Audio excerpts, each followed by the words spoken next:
Hello, Professor Sears. Joshua Schaus, doing the last video of the term, My Persuasive Argument. And today I'm going to be discussing a little bit about the military-industrial complex and how I feel that it's definitely existent and definitely damaging to our economy and to our health as an entire country. So when I was a young man, my favorite comic was George Carlin, and he once insisted that we had been at war for about half or more of our country's entirety, the majority, he says. And I found that interesting. I looked into that claim, and if you count all of our wars with the indigenous population, and you count every deployment of troops where it wasn't declared a war, technically, he is right, and where he lost me a little bit was when he referred to us as a warlike people. I found that very interesting, and I look around me and I see protests all the time. You even go back as far as our very first war, the Revolutionary War, and only 25% of the population was even behind it. Now, in retrospect, of course, I would be in league with that 25%, but it's just very interesting that he would refer to us as a warlike people, because counterintuitive to what I see around me. Now, the reason I bring up the Revolutionary War is I wanted to use it as a segue. The reason that we rebelled against the British was our opposition to their imperialism and their warlike nature, which they really were. I mean, I don't know about the populace overall, but you look at the British, and they were bulldozing their way across the globe. And they got themselves into war after war. And they ran up insurmountable debt that they just could not pay back under their own power. So they used their colonies, and they ended up alienating their colonies, alienating their citizenry. What they wound up with was our rebellion. The rebellion of many colonies. They just simply did not have the funds to give to them, or just simply didn't feel that they were owed them. But yet, we seem so ready now, in this day and age, the last few decades, to repeat the follies of the British Empire. And what I mean by that is that the intention of this country was an experiment by the Founding Fathers with an ideal sometimes referred to as classical liberalism. The idea of a very small government that only focuses on the most basic priorities and keeps itself restricted and undeniably small, allowing for the maximum liberties and freedoms of its citizenry. I think we've gotten away from that for a little bit. Now, we're repeating the exact same follies of the British Empire when you look at where we are in terms of military spending. Now, there's a website that I consulted, nationalpriorities.org. What they do is they analyze the budget. They analyze overall military spending to figure out what exactly our priorities are in terms of putting your money where your mouth is. And we find that in terms of pure priority, in the overall total budget, now some people share the discretionary budget, not to confuse anyone, that's where you will see military spending taking over the majority of the whole graph. But in total spending, it lands third, which does seem fairly appropriate.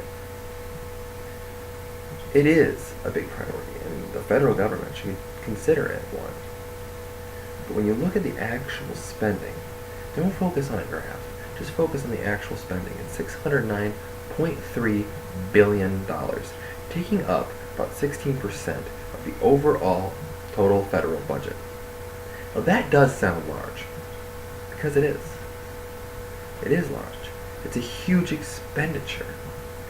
We spend as much on defense as the next 7 countries in line. And you have to include countries like China, Russia, England, nations that already spend quite a bit on defense. 4 more down the line of smaller countries, all rolled into one. That's us. That's a lot of money. And even Dwight D. Eisenhower, arguably one of the greatest generals in American history, And a U.S. president warned us in his farewell speech that this was going to become an issue. He referred to it as the military-industrial complex. A comfortable relationship of military contractors and the United States government. Now, ever since this farewell speech, people have rehashed that same tagline, military-industrial complex. Well, now there's a website called military-industrial-complex.com. I checked them out, and what they do is they record evidence of this relationship. So many military contractors that have, to some extent, formed a reliant relationship, a reliant fiscal relationship with our government. And that money that they're receiving comes right out of your pocket, pretty much, or the pocket of your children or children's children, if you look at that. And they, in the past 9 years, have found 3,049 government contracts relating to defense.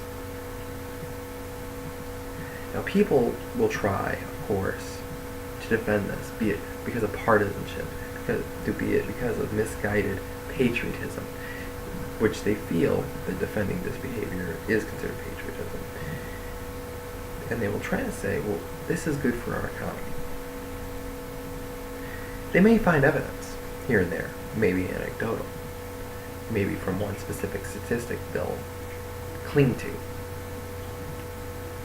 But let's take a deep look at that claim that this complex of spending mass quantities of money on frivolous contracts is good for the economy. Well, what they'll tell you is that it's going to create jobs. I'll tell you right now, their very first response is, well, it creates jobs. Really? Well, you look at people who lobby a lot and take on strong arguments, such as, say, for example, and this is just because I just so happened to recently see an interview with one of the Koch brothers said that this will create an influx in GDP.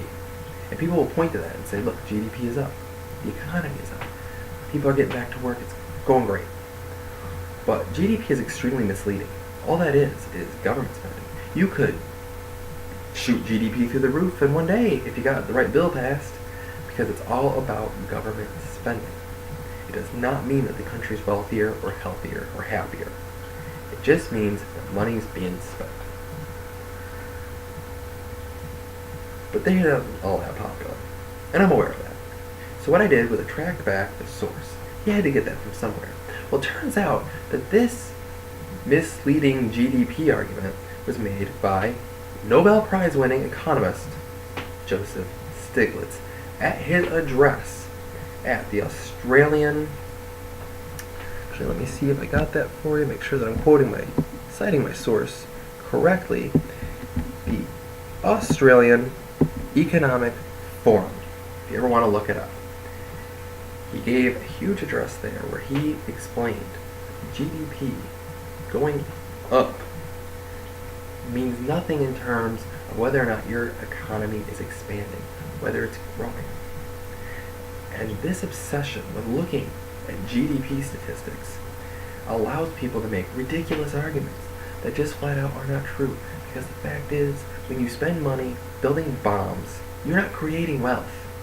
And that's just common sense. But you let people get hung up on these obscure numbers, and you can make them believe things that are just flat out against their interest. Forbes went on to even say that the GDP to debt ratio has become highly misleading. Tell somebody, well, or 102% GDP to debt. But it's actually closer to 408% income to debt. And the income is what we need to actually pay the debt back. That is the real issue. In 1974, our debt was much lower. Much lower. But in the 80s, there seemed to be some kind of obsession with creating stimulus and provoking this military-industrial complex, and it hasn't really gone away. And until that happens, these issues are never going to subside. Our nation was not founded on the idea of blowing up spending so people can become reliant on it, dependent, like a drug, on war. It was founded on the beliefs of freedom and liberty.